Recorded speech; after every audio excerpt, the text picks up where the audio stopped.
we were created to create. More than just going to your 9-to-5 job every day. I think that if you have the desire to create something, there's a reason for it. And I think it's very important because we're all in the same world, and there is a part of the world, I mean, not to get hippy-dippy or anything, but there is a part of the world that changes when you put this thing into it. Coming at you with Subversion. Well, hello, my lovely subverts. It's great to have you back here again. And for those of you who are new, let me tell you a little bit about what we're doing here. I sit down with a musician and just kind of go into life and see what that stuff's all about, and talk about their music, see what's going on in their life and their creative endeavors. So yeah, please support the artists that are on the show. That is the most important thing about what I'm doing here. I want to reinvigorate people's love for local and independent music. Go out there and buy some albums and some t-shirts, pay the cover charge to go see some bands, go and have fun. Anyway, I appreciate you coming here, and I'm just gonna, turn over to the interview, and I will see you at the end. Well, hey, my name is Dan Smotz. That's not my official last name, but that's a story in itself. I have a solo project called Smotz, and I have a band called The Dawn Retreat. The solo project is really just whatever I feel like doing at the time. It started out as rap, and now it's turned into just a collection of my random ideas put down on audio canvas. Nice. And the other is more of a metal introspective project than this one is. But cool. Those are the two that I've got at the moment. Yeah, and at a glance, your music really does remind me of music that I used to listen to when I was kind of a teenager and sort of younger adult. Sure. I want to get back to that because we come from sort of similar areas geographically. So I am really curious on how local music was back where at. But before we get to that, why don't we just start with sort of your origin story? Tell me, what was it like growing up in the Smotz household? Okay, well, it was fun and exciting. My dad was a very conservative Christian pastor, and my mom was the same. She didn't grow up in the church or anything, but I basically wasn't allowed to listen to music outside of the church, even though she listened to country music and he listened to oldies. For some reason, they thought that pop radio was the devil, but people singing about whose bed your boots have been under is totally acceptable. Yeah. But there's certainly some risque things in, probably a lot of the music that they listen to. It was just... Yeah, and even in oldies, it's all drugs. So yeah. I don't know what the problem is for there. Sure. But no, and I'm just a little bit less blatant about it, I guess. Yeah, and one of my best friends growing up was evangelical, and we came to listen to a lot of the same music growing up. And I remember, we lived in a small town, so it wasn't too uncommon that you just run into your friends randomly places.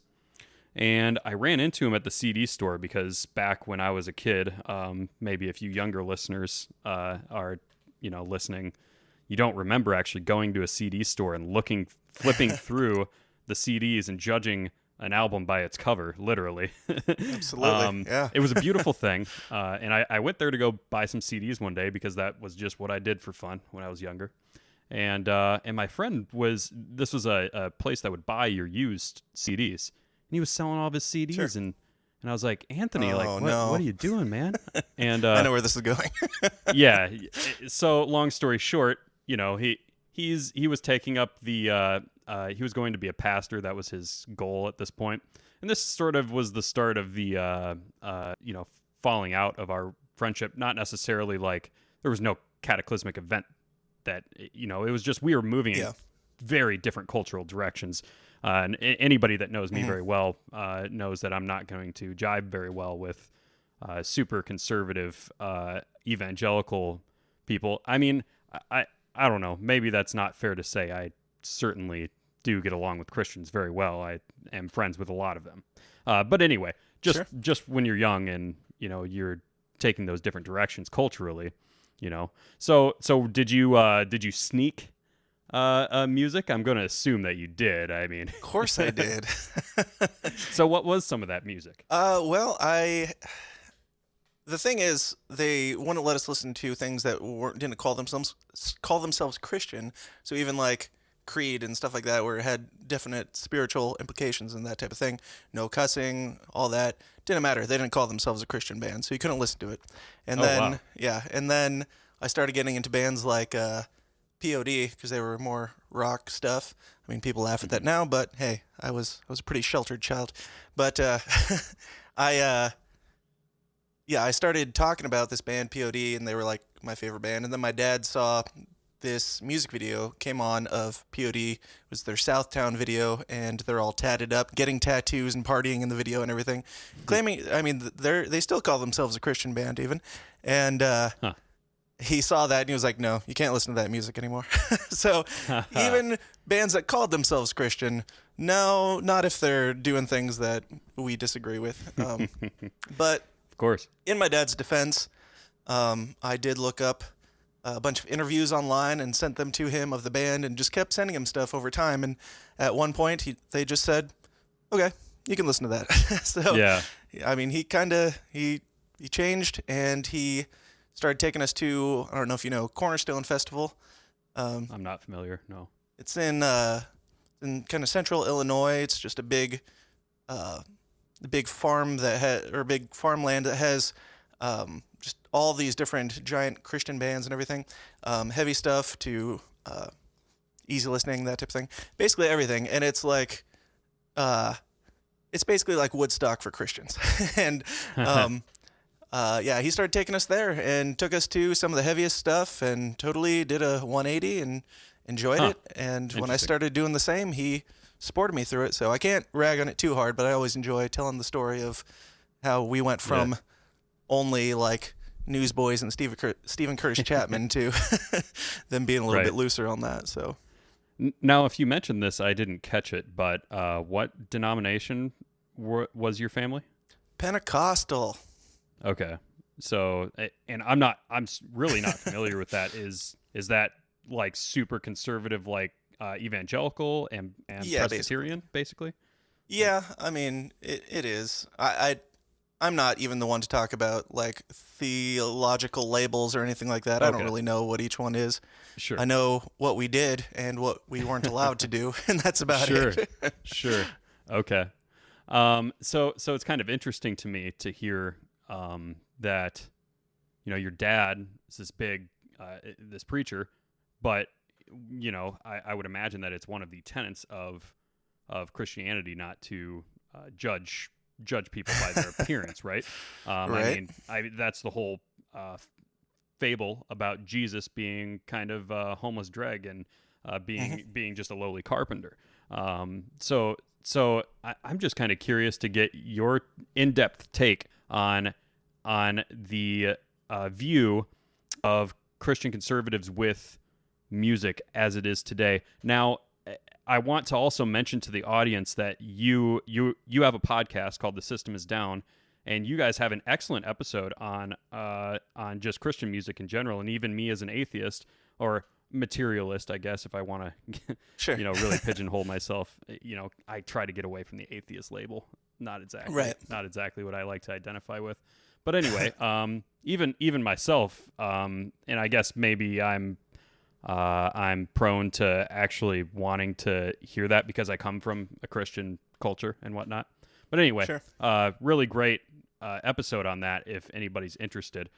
But yeah, anyway, go ahead, give me your take on exactly why Christian conservatism makes its way into culture in this manner. Yeah. Like you said, I have the System Is Down podcast. I think that was episode 5, and it's pretty new. But the episode is called "Why Christian Art Sucks and God Hates Kirk Cameron." Yeah, the whole thing is just, I mean, Christian entertainment just pisses me off to no end. Not only because it was forced down my throat all my life, but because as somebody who does still believe in God, I think that it's weak marketing. I mean, you're marketing Jesus. You're selling Jesus to people.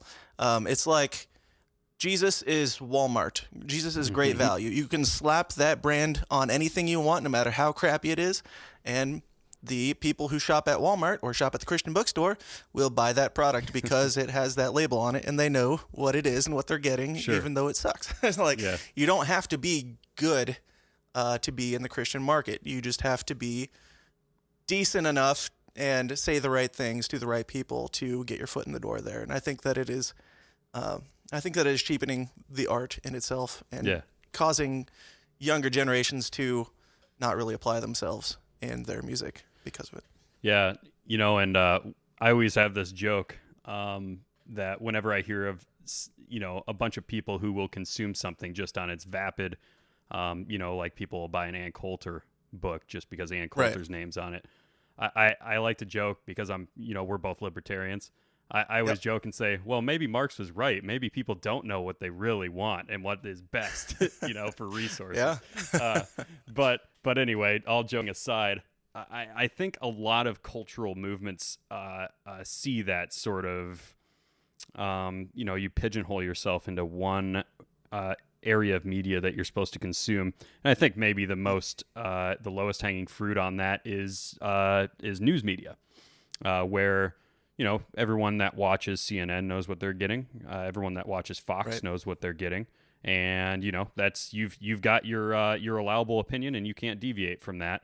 And that's probably why certain people leave those networks when they deviate from that.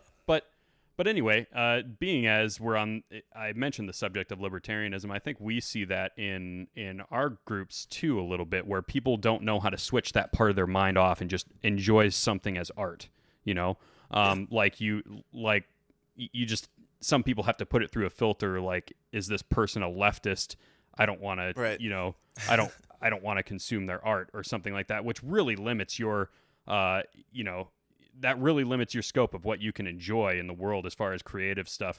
And I really don't like to bring up politics that much, but I do think it's worthy of noting to my audience that, if I really only consumed media from people that I agree with, I would be listening to like only libertarian. I would only be listening to libertarian podcasts and like 3 bands. So it's like, I just have to really search to find those 3 bands too. yeah, like Eric July and his band. That's about it. Yeah, maybe. But anyway, so yeah, I just like to get the perspective that we don't always have to pigeonhole ourselves into one particular ideology. But there's something more to that with Christian music, because someone with a Christian family with kids, they are trying to mold their children as if they're a piece of clay, and they need to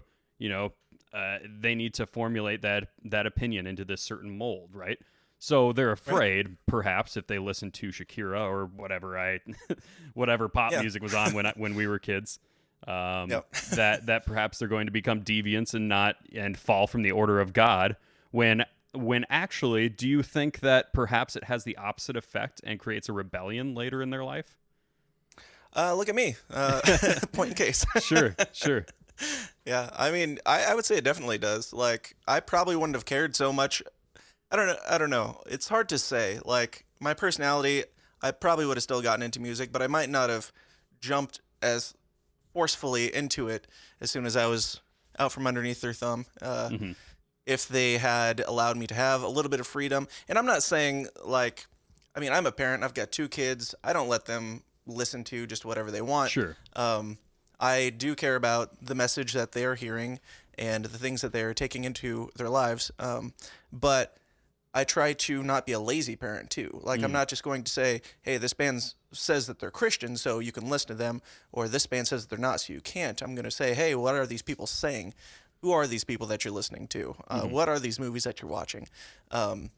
Which it's funny that they said I could only listen to Christian music, but that doesn't apply to movies for some reason. Like, you can hear those words in movies, but for some reason, if you hear them in music, they will stick and it will be a part of your life.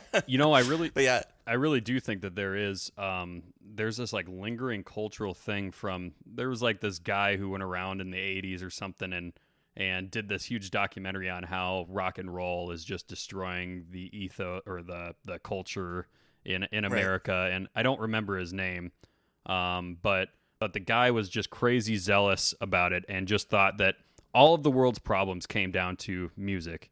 And he just, I just think that he was a clever marketer because he did a really good job in what he did, which was peddle fear of things that are totally out of your control. But anyway, yeah, that's all interesting stuff.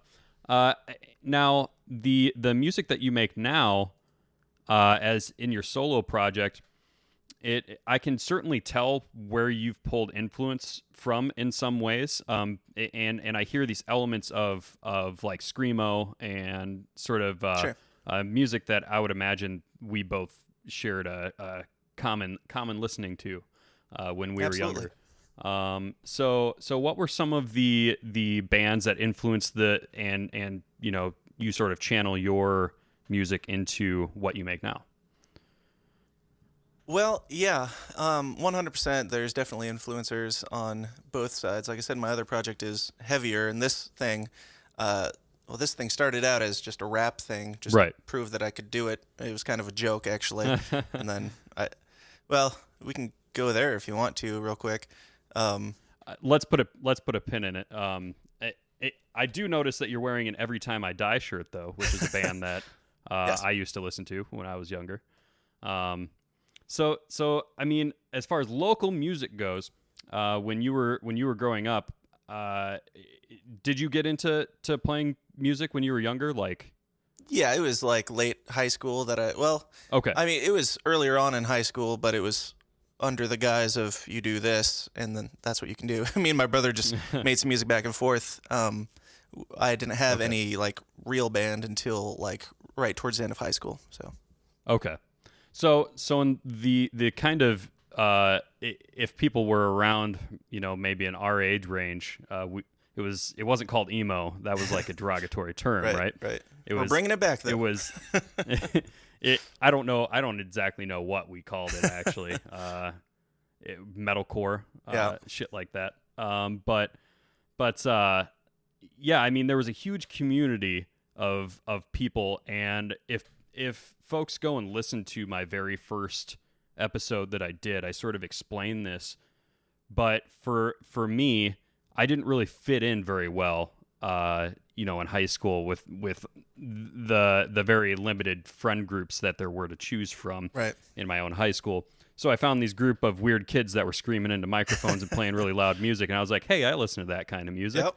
And found a sort of community in with them, which was this whole world that I didn't really know much about. I mean, I was into nu metal and some of this music that my sister was listening to. Any names? But I wasn't.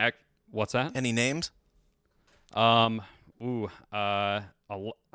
listened to a lot of shit. Coheed and Cambria. Yes. I'm still a huge fan of Coheed and Cambria because they brilliantly brought a bridge between punk and progressive rock that I just think is masterful. I haven't really listened to any of their new stuff recently.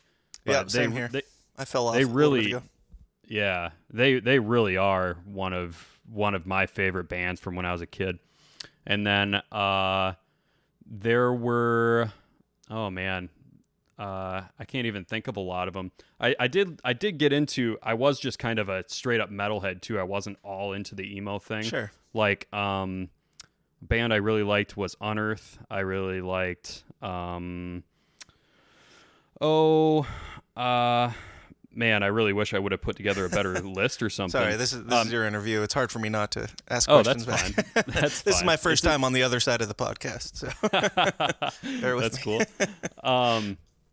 But no, yeah, it was screaming music. Some of the more obscure ones that I still really like to listen to, like Fear Before the March of Flames was one of them that I really liked.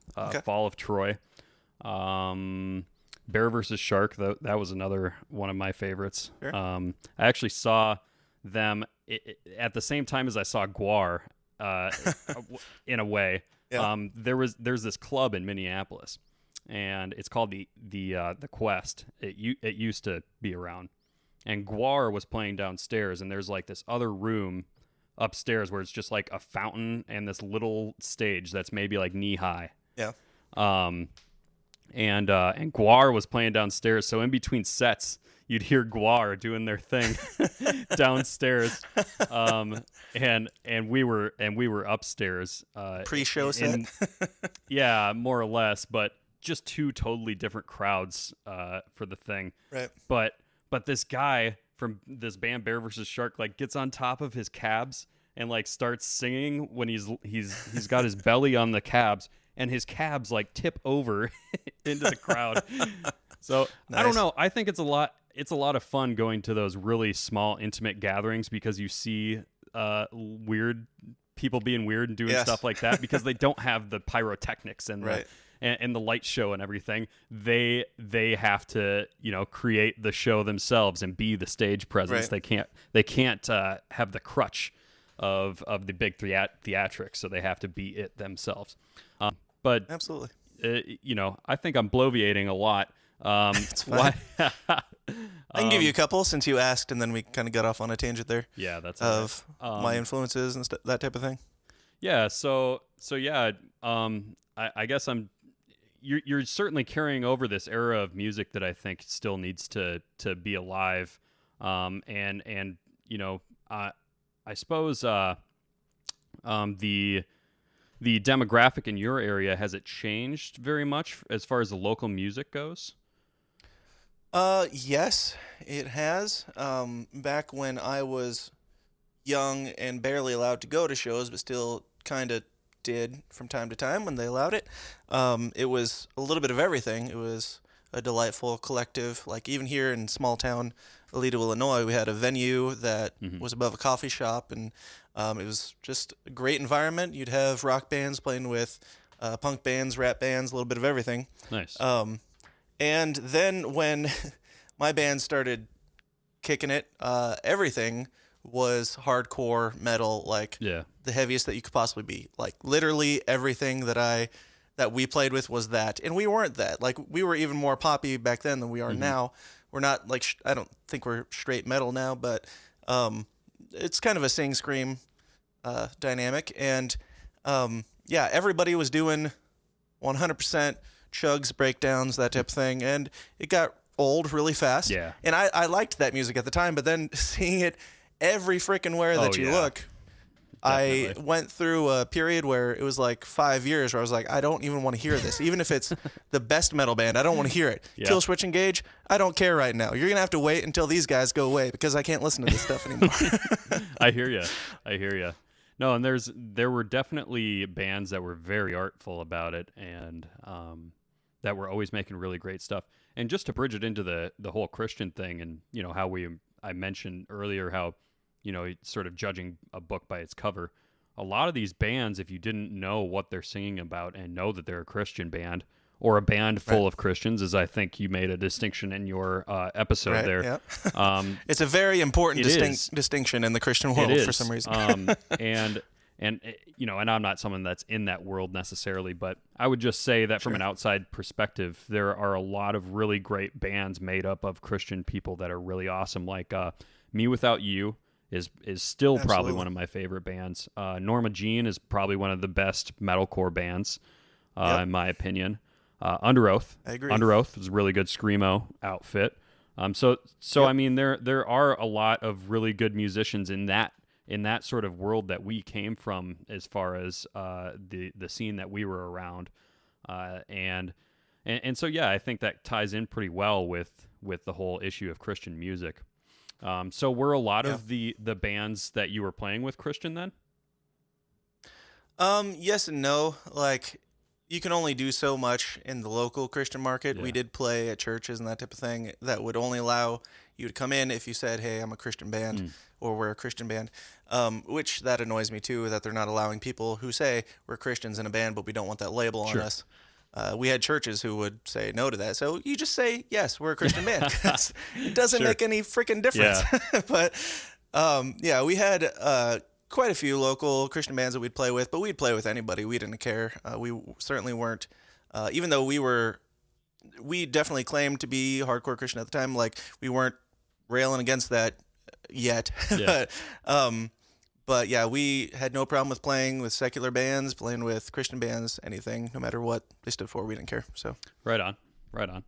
Now, do you remember playing with any Iowa bands by chance? probably we're pretty close to the border, so we played in the Quad Cities quite a So bit. there was a band that went around in the hardcore and Christian circuit named Senseless Beauty. Does that ring a bell at all? I know the Really? name.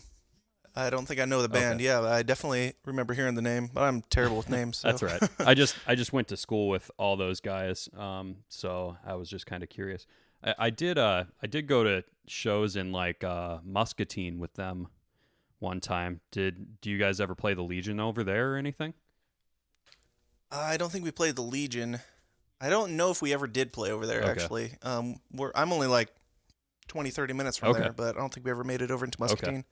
We were more in the Quad Cities. We went up north a little bit in like Rockford, Rock Falls area, Yeah. and down in like Peoria, Okay. that type of thing. But Sure. I've got some friends over in Muscatine and Peoria, both, in fact. cool. Or at least Yeah. long lost friends, that is. Facebook yeah. friends. So yeah, why don't we get into some of your music? Now this is a little different than what we were just talking about as far as your band. Right. So maybe just to give the listeners a little bit of context, I think we alluded to it a little bit with what kind of music you actually play in your group. Right. But what's the kind of music that you're making solo then? I know you mentioned it's kind of a rap outfit, but it's sort of become an amalgamation of different genres. I can't quite put a pin on it or put anything on it. Yeah, I can't put a label on it or anything because I don't want there to be a label on it. I want it to be whatever comes out. But yeah, like the other thing, more rock, heavy rock, metal even.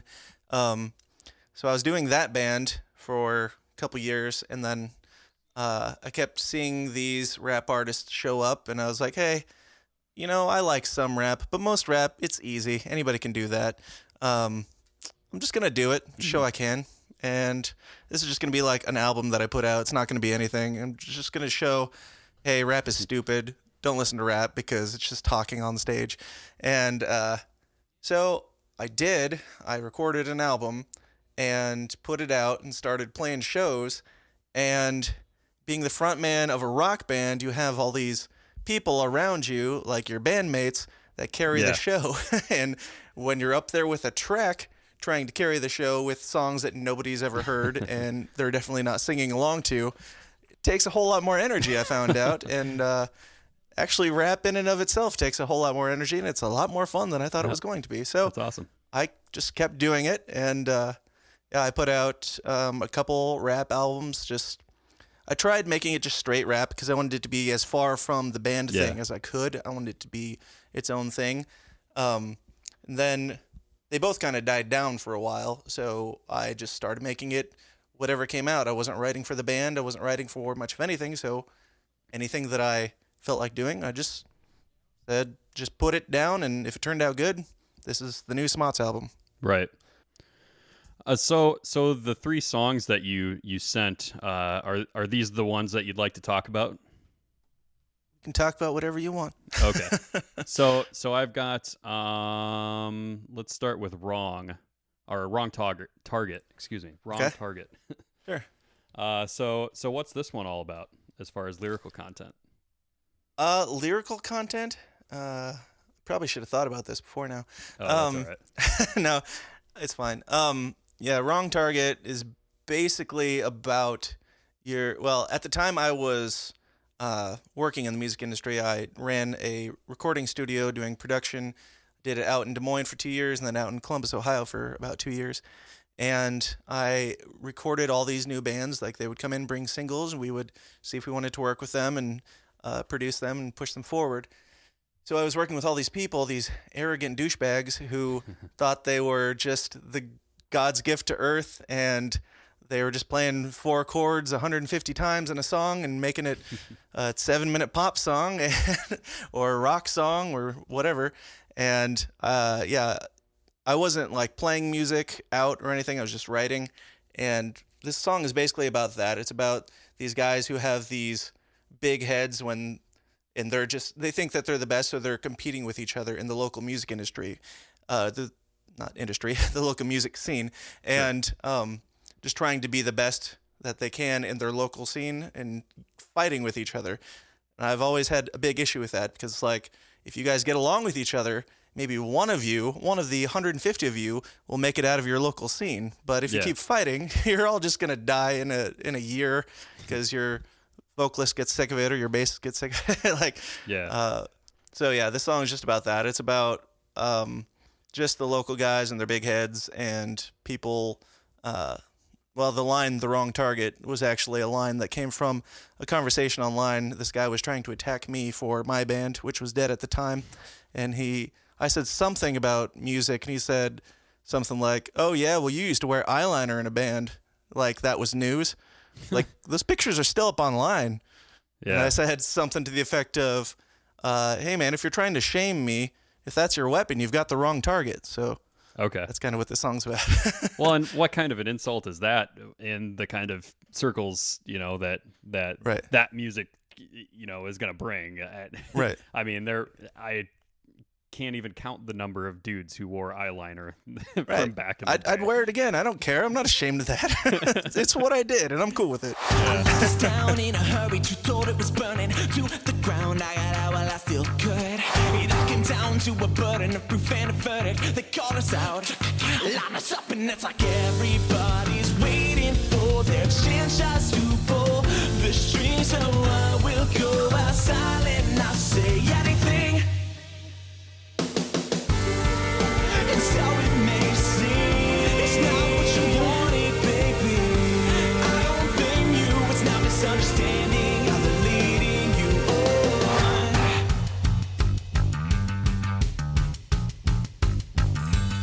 We keep coming, press on, make enemies with our last hope at lost cause. If they have the same wish, it's epidemically connected to the mental need to be the best. Pat the back from the kids, feed them shit. It's getting harder and harder to keep my head down. Recognition, my vision's been the best now. Finding I'm so overwhelmingly unimpressed by local legends. I've been convincing me they're the next sign. Oh, step above a letdown. The system shot with the ignition is sound. And it's burning out. Burning out. Yeah, one shot if you build your own gun now.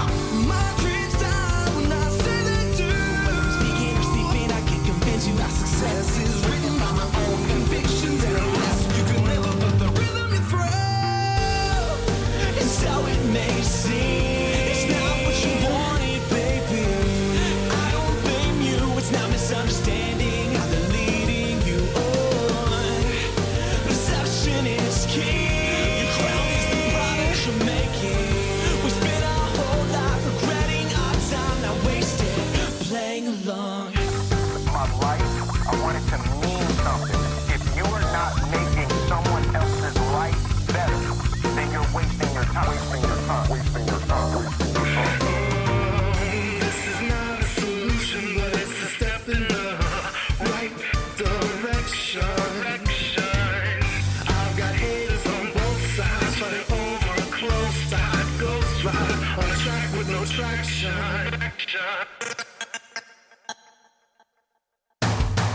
This is not a delusion, good thing I'm proving you're proving your glory always all the same to provide. You send your weapon and you got it, you current it's got. Take your shot, but you got the wrong target.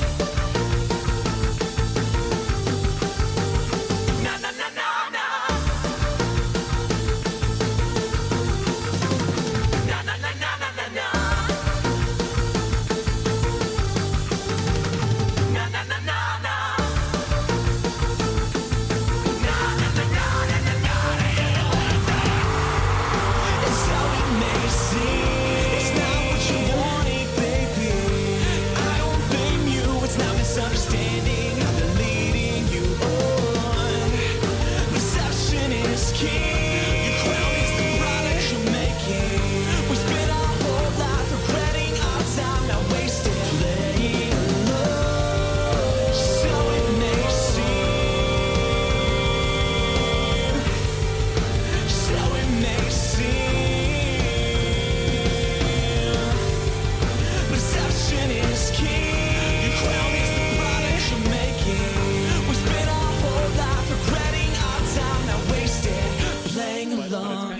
kind of funny. I do notice this recurring theme from your experience in music, that it's almost like you're always trying to battle mediocrity.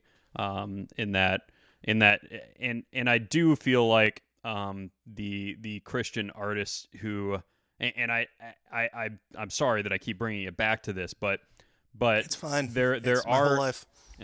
there are musicians who certainly don't break that mediocrity, and it's like they try to pigeonhole themselves so hard into this thing that they're not.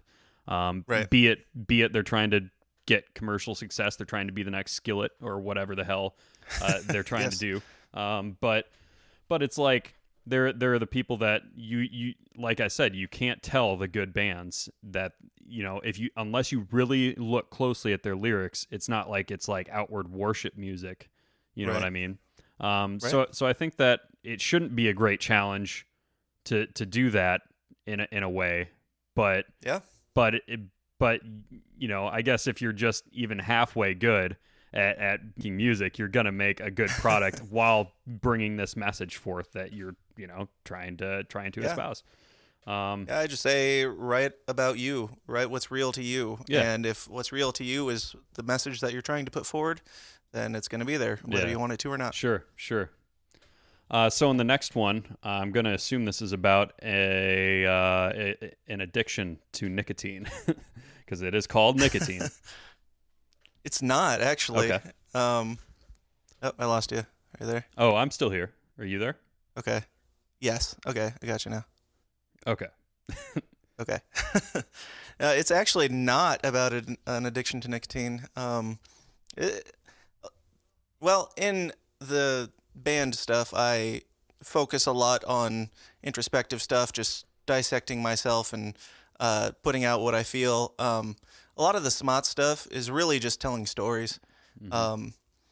Like this song is just about a guy who was in a relationship and she broke his heart, and it's told very metaphorically. Yeah, I mean, it's your classic story, but Yeah. I actually wrote this song probably 12 years ago, Oh, damn. and I've had these lyrics in my head for like 12 years, and I'm just going to probably now release them this year. Oh, So, cool. Right on.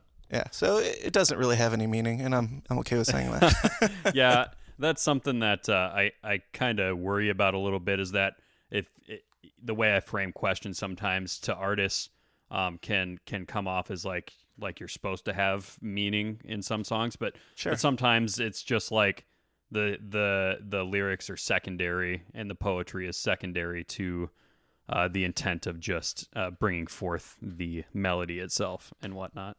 Yeah. Yeah, I really enjoy just writing a good story sometimes. Yeah. And, there's Yeah. not a lot of places I can do that, so I just put it into this. Yeah, it doesn't always have to be cathartic or deep,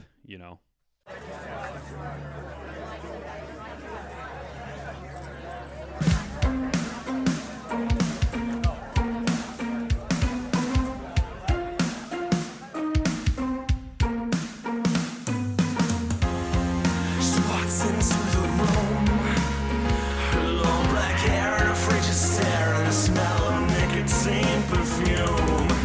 She started cussing out the tune. Well, apparently buried in a lost bad method through a chair on the other side of the room. So she explains, saying, "This is my ex's song." We all stared at each other and wondered which one was right. She left every night with a brand new one. On her own, a brand new one. On her own. So were you writing love offers or writing off love she came? The consistency bending, writing love letters or letting those love writers think up your soap opera endings.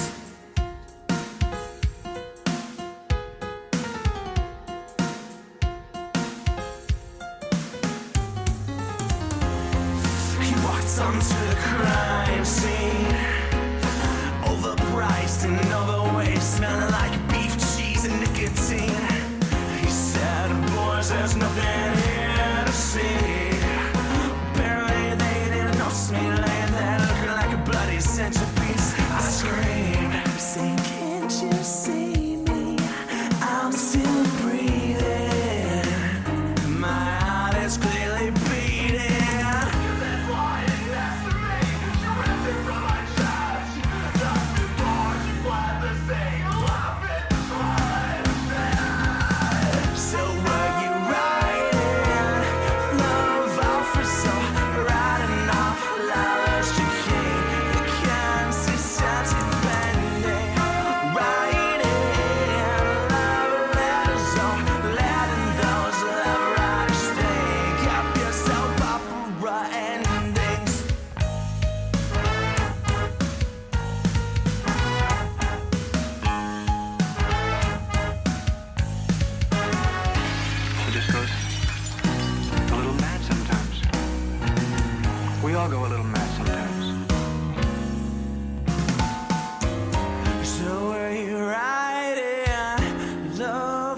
so writing off lovers to keep your consistency pending. Writing love letters or letting those love writers think just what they want. So what you writing?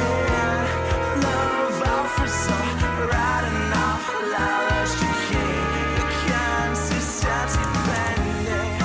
Writing love letters or letting those love writers think up your soap opera endings.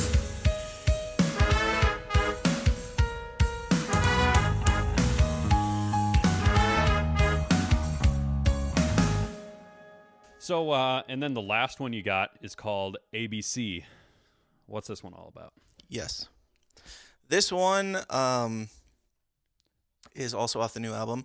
It is ABC, which it's the unofficial title. This one and the Nicotine one are both off the new album that is not released, and these songs aren't even completely finished. But figured, what the hell, put them out. Sure. But yeah, the song is tentatively called ABC, which stands for Always Be Creating, and it is just about the creative process and from the religious aspect of it, which kind of presents at the end, just saying, you know, you don't have to, your song doesn't have to say Jesus, Jesus, Jesus to be a Christian song. Yeah. If there is a God and he made you, then everything that you do reflects that. And I believe that that's the case. And at the end of the song, it talks about just we were created to create, in my opinion. We were created, like we have something instilled in us that is more than what we, more than just going to your 9-to-5 job every day. I think that if you have the desire to create something, there's a reason for it. And I think it's very important because we're all in the same world, and there is a part of the world, I mean, not to get hippy-dippy or anything, but there is a part of the world that changes when you put this thing into it. And that would have never existed if you did not exist. Sure.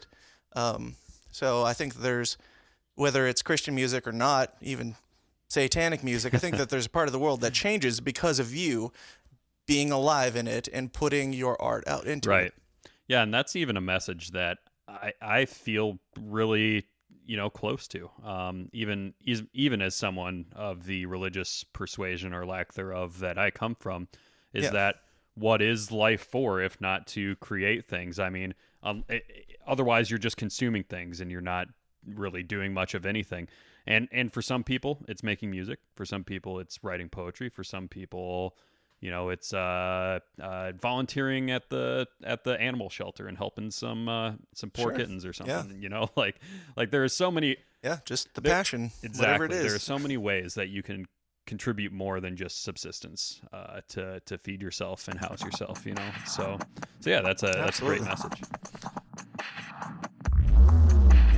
Oh yeah, guess who's back? Well, it's not me because I never left. If I had, you could bet that I would have said bye. Don't need a mouth bite to the science lab of rap. Yeah, this is going on for longer than we all would expect. In fact, you can recall the last time I said that I'm a rocket out of rap, but I'm not even that sure. I get a lot of backers I've done, got 99 projects, success ain't one, but yeah, I ain't done this great for the sake of creation of fate just to make what I love. And if you don't like it, you cannot get nothing from it. Just turn it off.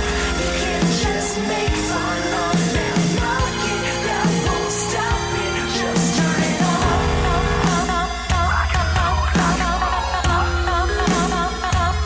Just turn it off.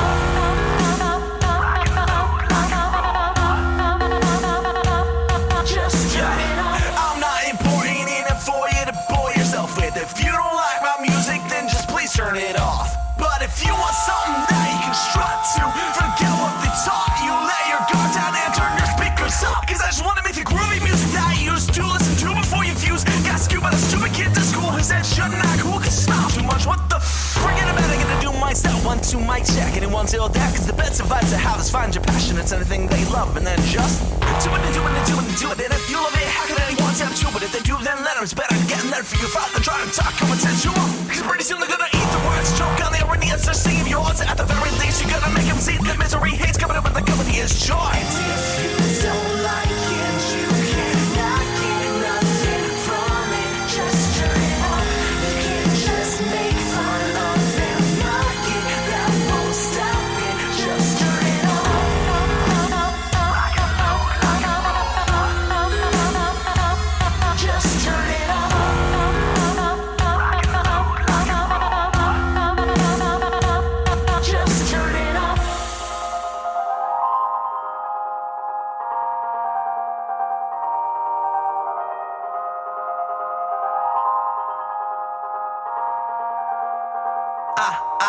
I believe we were created by a being far greater than us, and as such we have a distinct and a narrow desire to do the same. To use our hands, our hearts, our minds to make, create, compose, design, and shape the fabric of our impatient state. We wet on a new design, and it takes long, far longer than we thought we'd have to wait. And so we take shots at each other like we're not all wonderfully made, insulting the intellect of an architect who designed us with minds that lack to reach. But the art without the artist is all just a canvas without paint. It's a shame and a waste.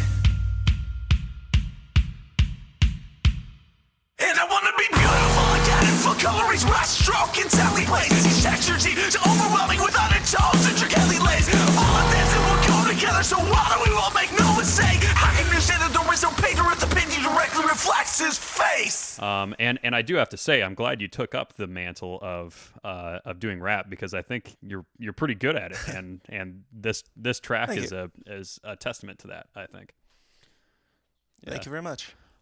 So we're nearing the end here. I'd like to close out my last question, which is, do you remember, and like I was saying before I hit record here, that I am always really interested to get this take from people who come from a more theological background, which is, do you remember a specific time when you were a kid when you sort of realized your own mortality and got that fear of death in the pit of your stomach?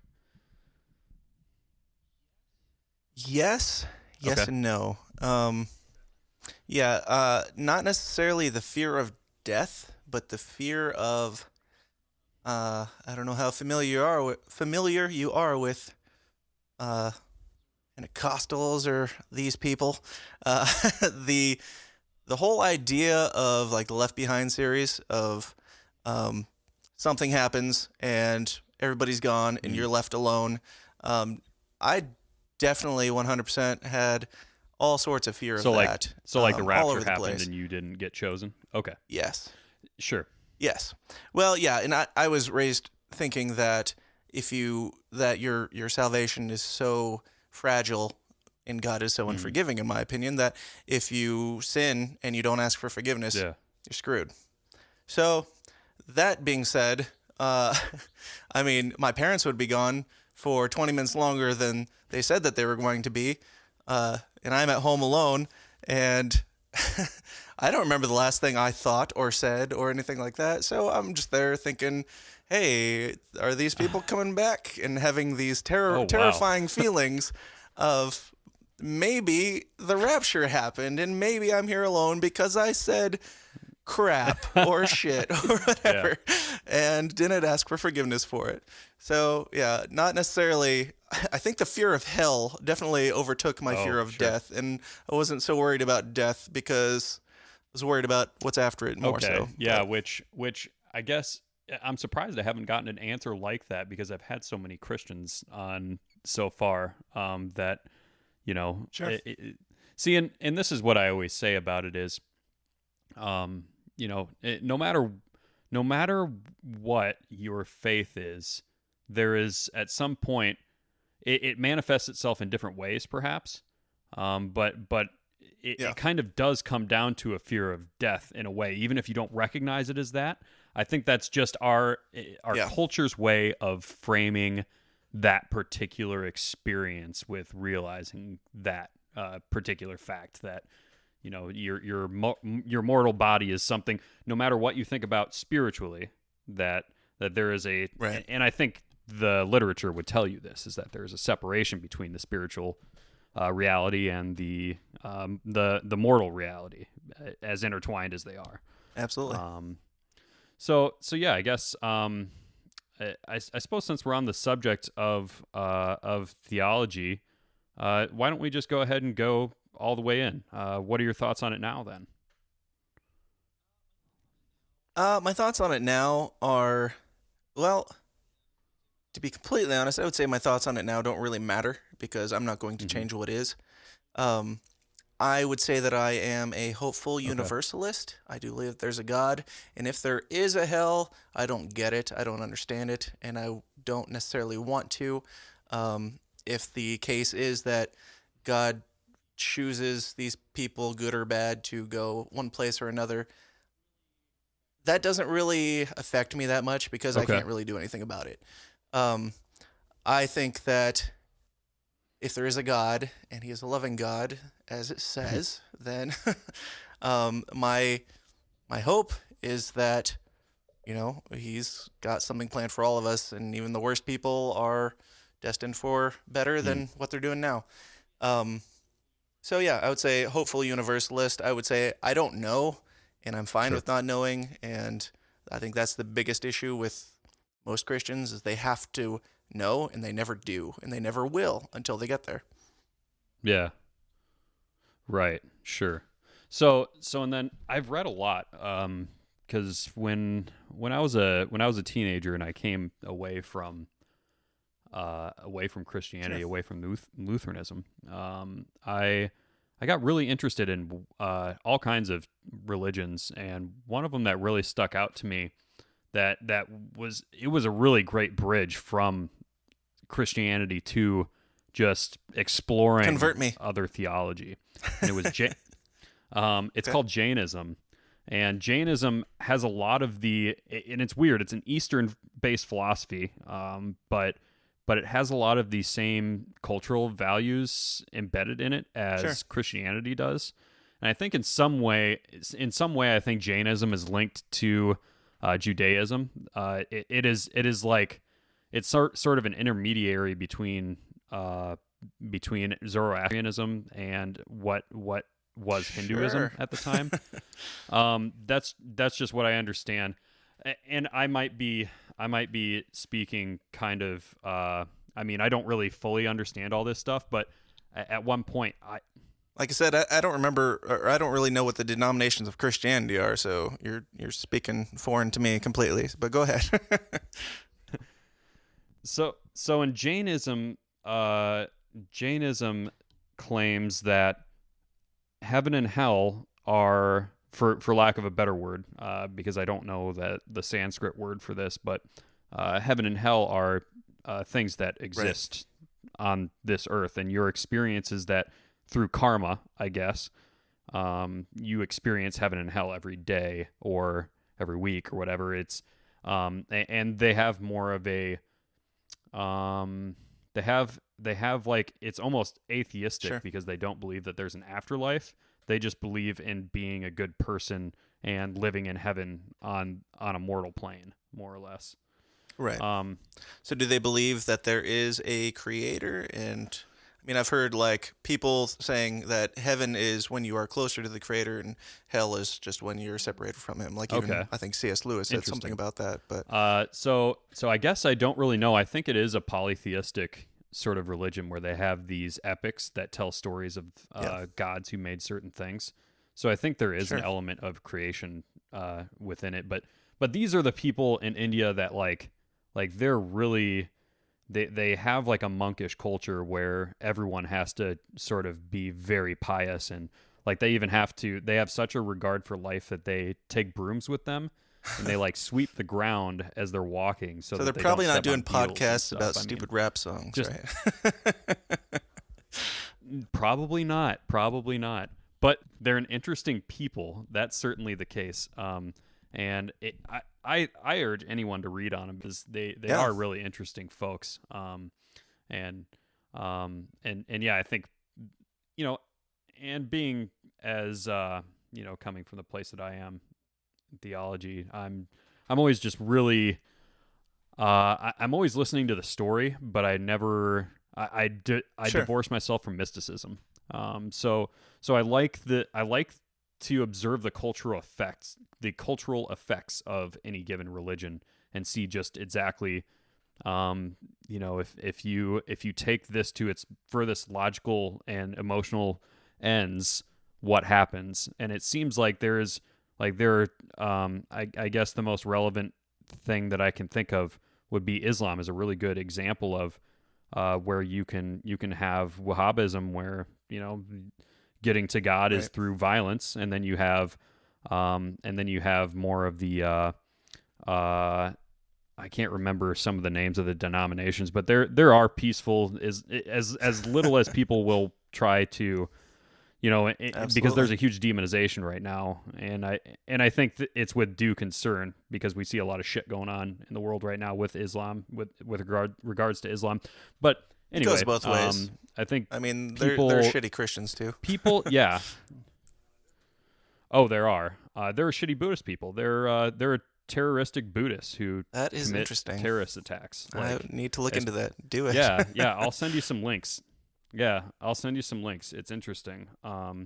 So and to me, I just think that if you dismiss Christianity, Islam, any theology, you are missing a vital piece of the human story as it goes back to, I mean, even to ancient hominids before we even had recorded history.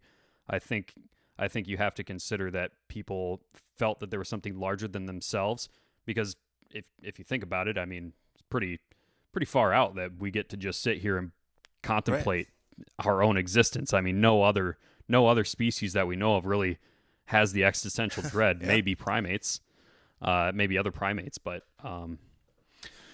yeah. Anyway, we kind of got off on a nice tangent there. I see it. See, and it's funny. I always say this on this show, but I feel so much more comfortable talking about religion than I am politics on this show. And I really wish I could get over that, because a lot of these conversations would be just as beautiful talking about human interaction with someone who doesn't agree with me politically. And I think we often come to the same conclusions on morals and values if we're sane people. You know what I mean? And I think that very same notion can be borne out by conversations about religion. But for some reason, I just think it's easier to have. It's less controversial. That people on the other end have more to say about religion because it's something that we've all dealt with in one aspect or another. I mean, there's plenty of political agnostics or atheists that do not care about politics. Yeah. So, and for some reason they get more heated about it than they seem to about religion lately too. But yeah, which seems to be a lot different than when I was younger. I feel like religion was a bigger deal than it is now, and now politics are the religion that we decide to divide each other over. Because the president has to believe in Jesus to get into the White House. Yeah, right. I want to see an atheist president. I would love it. I don't care. That'd be nice. And this is totally off topic, but well, my thought on that is, hey, you don't go to McDonald's and have them ask you what your religion is. Can you do the job or can you not do the job? They're not allowed to ask, but for some reason, it's the only thing they ask in politics. Yeah. That's interesting. Good insight there. So, yeah, cool. I think we'll close out there. Do you have any plugs that you'd like to make? I know you got a lot of stuff going on, so why don't you tell the listeners where they can we'll find limit it to the podcast, which is The System Is Down. You can look it up on iTunes or go to tsidpod.com. And my Smotz stuff can be found at smotz.com, which currently just redirects to my Facebook page because I've been putting off making a website for the last 5 years. But, it is what it is. And I plan to have this album out sometime this year. I'm still working out of a folder called 2015 album, but, it'll get there. All right. Awesome. Yeah, thanks for coming on. I really do appreciate it. And I'm sure I'll be talking to you a lot more here soon. Absolutely. Thanks for having me, man. I have plenty of stories to share if you're interested in hearing them. For sure. Thank you for listening all the way till the very end here. Just a reminder, this show is called Subversion, and you can find it anywhere that you can find podcasts. Please, whatever you do, hit subscribe on your way out of here today. And please tell a friend. I would really, really appreciate it. So there's something else that I do on this show, and it's to fund charity projects abroad. And it sort of ties in with why I'd like you to share the show, because the more listeners I get, the more attractive the show becomes to advertisers and the ability to generate revenue from this content. So if you can't afford to give to this project that I'm about to tell you about, it gives you a little bit more incentive to perhaps help share the show, or do both. That would actually be preferred by me. But the charity project this week is out of Malawi, and you can find this at DonorSee.com/project/823, or you could download the DonorSee app. and it'll be one of the first projects that will come up on there. But this is out of Malawi, and it's for a village with about 300 families. They have really terrible standing water that they've been using from this just terrible swamp that they have to walk like 45 minutes there and back to get to. So, I mean, it's just a terrible, laborious situation for the people of this village, and it's really dirty, disease-ridden water, which has claimed the life of a little girl as of this past January. So, real terrible stuff, and it's actually pretty close to getting funded. So, it would really help out if we could rally up and try to give this its last push. And just to kind of break down the statistics here, a well should last about 20 years, which means providing clean drinking water for a family for each year costs about $1.48. It's a huge investment for these people that would really help them out. Malawi is one of the poorest countries in the world. The founder of DonorSeek, Brett Glyer, talks a little bit about Malawi in my interview with him, which was a bonus episode a few episodes ago. And you can hear his story, and it's really amazing stuff. And what he's doing with DonorSeek and these projects is really amazing in it. And it's a video-intensive platform. You get a thank you from the people that you're helping after the project is completed. So I mean, it's really revolutionary. It's like a mix between Uber, some sort of social media platform, and a charity organization. So yeah, it's a really great thing, and I really do hope that you go and check that out and donate. You can also find it on the web at donorseek.com/project/823. All right, thank you very much for tuning in this week. I do appreciate it. And just kind of one little bit of last bit of news. I might try to go down to doing releasing an episode every other week, unless I can sort of get my stuff together here, because I'm spread really thin. And what I'm trying to do actually is bring on a kind of either a co-host to someone else to do interviews, and I'll be heavily involved, obviously, but there will possibly be somebody else either helping with production or conducting interviews or doing them along with me.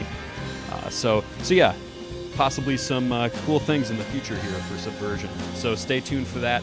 And until I see you next time, please take care of yourself, and I will see you next time.